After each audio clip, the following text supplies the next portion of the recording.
म्हाडा कर्मचाऱ्यांसाठी कुटुंब सुरक्षा योजना येणार आहे. बोरिवली विरार 5वी-6वी लाईन रखडणार आहे. चीन रहस्यमयी विमानवाहू युद्धनौका बनवतोय. ॲपल कंपनी एक मोठा प्लॅन करतीये. मुलींच्या स्वच्छतागृहासाठी महाराष्ट्र अजूनही मागेच असल्याची केंद्र सरकारनं माहिती दिलीय. रिंकू सिंगनं खरेदी केलंय आलिशान घर. मराठीत हॉरर कॉमेडी सिनेमा येणार आहे. या बातम्या आपण आजच्या पॉडकास्टमध्ये ऐकणार आहोत. नमस्कार, मी गौरी कुबेर. आज 4 नोव्हेंबर, वार सोमवार. पॉडकास्टची पहिली बातमी आहे म्हाडा कर्मचाऱ्यांसाठीच्या एका योजनेची. म्हाडा कर्मचाऱ्यांची पेन्शन नसल्यानं निवृत्तीनंतर मोठी आर्थिक कोंडी होतीये.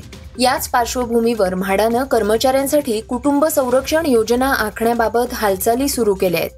त्यामुळे निवृत्तीनंतर कर्मचाऱ्यांना ठराविक रक्कम मिळणार आहे. म्हाडामध्ये वर्षानुवर्ष काम करून निवृत्त झालेल्या कर्मचाऱ्यांना भविष्य निर्वाह निधी, ग्रॅच्युइटीचे पैसे मिळतात. मात्र ही रक्कम हातात आल्यानंतर जास्त काळ टिकत नाही आणि त्यामुळे घरं, मुलांची लग्न, आजारपण अशा विविध कारणांवर ते खर्च होतात. त्यामुळे पुढच्या काळात अनेक कर्मचाऱ्यांची आर्थिक परिस्थिती नाजूक बनत चालली आहे असं निदर्शनास आलंय. त्यामुळे निवृत्तीनंतर गैरसोय होऊ नये, त्यांना सन्मानानं जगता यावं म्हणून म्हाडानं कर्मचाऱ्यांकरता कुटुंब सुरक्षा योजना सुरू करावी अशी मागणी म्हाडा कर्मचारी संघटनांनी केली आहे. त्याची दखल घेत योजनेची आर्थिक व्यवहार्यता तपासणी सुरू झालीय.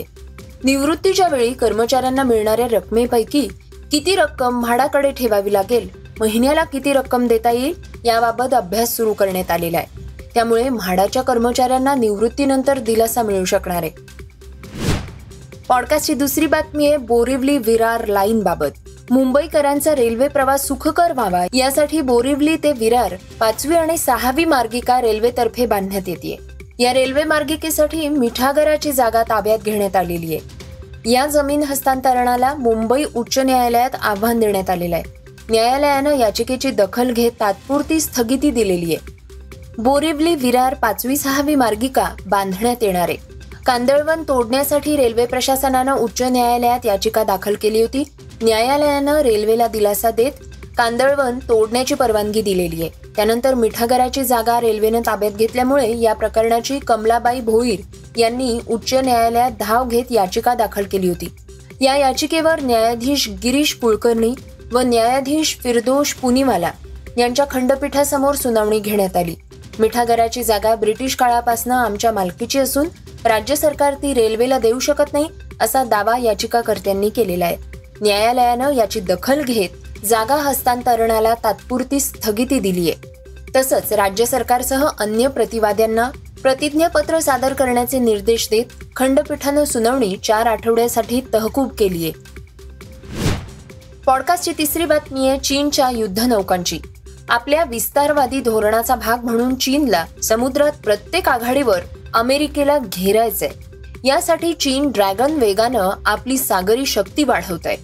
चीन आता अशी गूढ विमानवाहू युद्धनौका तयार करताय की जी जगातली आपल्या प्रकारची पहिली विमानवाहू युद्धनौका असणार आहे.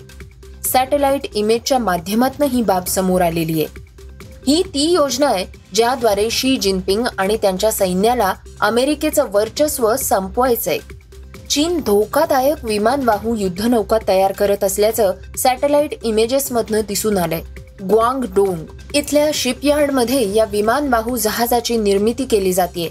प्लॅनेट लॅबनं 23 ऑक्टोबर रोजी सॅटेलाइट फोटो प्रसिद्ध केला होता. या विमानवाहू नौकेची रचना आणि आकार खूपच वेगळा असल्याचं या चित्रावरनं स्पष्ट झालं होतं. हे चीनच्या इतर विमानवाहू जहाजांपेक्षा पूर्णपणे वेगळं आहे. चीननं यापूर्वीच अत्याधुनिक आणि धोकादायक विमानवाहू युद्धनौका तयार केली आहे. त्याचं नाव फुजियान ए. फुजियान ए विमानवाहू नौकेची लांबी 300 मीटर आणि रुंदी 78 मीटर आहे. त्याचं वजन 80,000 टनांपेक्षाही जास्त आहे. विमानवाहू युद्धनौकांच्या संख्येच्या बाबतीत चीन हा अमेरिकेपेक्षाही खूप मागे आहे. अमेरिकेकडे एकूण 11 विमानवाहू युद्धनौका आहेत. त्या तुलनेत चीनकडे फक्त 3 विमानवाहू युद्धनौका आहेत. चीनचे राष्ट्राध्यक्ष शी जिनपिंग यांना लष्करी ताकदीच्या बाबतीत अमेरिकेच्या मागे राहणं आवडत नाही. त्यामुळे ते वेगानं विमानवाहू युद्धनौका आणि धोकादायक युद्धनौका तयार करतायत. पॉडकास्टची चौथी बातमी आहे ॲपलच्या एका मोठ्या प्लॅनची. कम्प्युटर किंवा लॅपटॉप सारखं काहीही वापरत असाल तर तुम्हाला कळेल की इंटेल ही संगणकासाठी प्रोसेसिंग चिप बनवणारी जगातली सगळ्यात मोठी कंपनी आहे. सेमी कंडक्टर्सच्या जगात ती थेट एनव्हिडिया यांसारख्या कंपन्यांशी स्पर्धा करते. ही कंपनी विकली जाते आणि तिचा खरेदीकार दुसरा तिसरा कोणी नाहीये, मात्र आयफोन निर्माता ॲपल आहे. एनव्हिडियाच्या ग्राफिक प्रोसेसिंग कार्डच्या यशानंतर इंटेलच्या विक्रीच्या अनेक बातम्या शेअर बाजारात येत आहेत. त्यापैकी एक बातमी म्हणजे ॲपलला इंटेल खरेदी करण्यात खूप रस आहे. त्यामुळे आता ॲपल ही कंपनी खरेदी करण्याच्या प्रयत्नात आहे. पॉडकास्टची 5वी बातमी आहे महाराष्ट्राची. राज्यातल्या सरकारी, अनुदानित आदींसह खासगी व्यवस्थापनाच्या शाळांमध्ये मुलींना स्वतंत्र अशी स्वच्छतागृह उपलब्ध करून देण्यात महाराष्ट्र अजूनही मागे असल्याची माहिती समोर आली आहे. केंद्र सरकारनं नुकतंच देशातल्या विविध प्रकारच्या शाळांमध्ये मुलींसाठी सरासरी 97.5 स्वतंत्र स्वच्छतागृह उपलब्ध असल्याची माहिती सर्वोच्च न्यायालयात सादर केली आहे.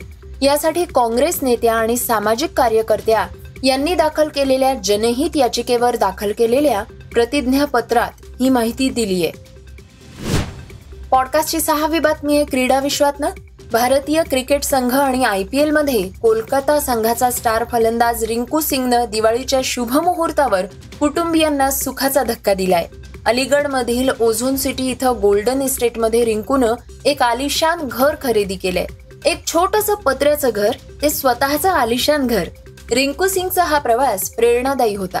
रिंकू सिंगनं आपल्या कुटुंबासह नवीन घरात प्रवेश केलाय. यावेळी त्याच्यासोबत त्याचे कुटुंबीय आणि शहरातील इतर मान्यवर सुद्धा उपस्थित होते. पॉडकास्टची 7वी आणि शेवटची बातमी आहे मराठीतील हॉरर कॉमेडी सिनेमाची. दिवाळीच्या मंगलमय वातावरणात गणराज स्टुडिओनं आणि SY77 पोस्ट लॅबनं मोठी घोषणा केली आहे. त्यांनी आगामी मराठी चित्रपट जंतर मंतर छू मंतर चा टायटल मोशन पोस्टर नुकताच सोशल मीडियावर शेअर केलाय.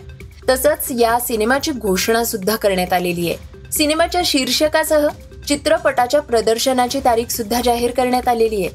जंतर मंतर छू मंतर हा चित्रपट 10 जानेवारी 2025 रोजी प्रेक्षकांच्या भेटीला येतोय. हा मराठीतला हॉरर कॉमेडी सिनेमा असणार आहे. हे होतं सकाळचं पॉडकास्ट. हे पॉडकास्ट तुम्हाला कसं वाटलं आम्हाला जरूर कळवा. याला रेटिंग द्या आणि इतरांना सुद्धा रेकमेंड करा. तर आपण आता उद्या पुन्हा भेटूयात. धन्यवाद. Script and research Vrushal Karmarkar.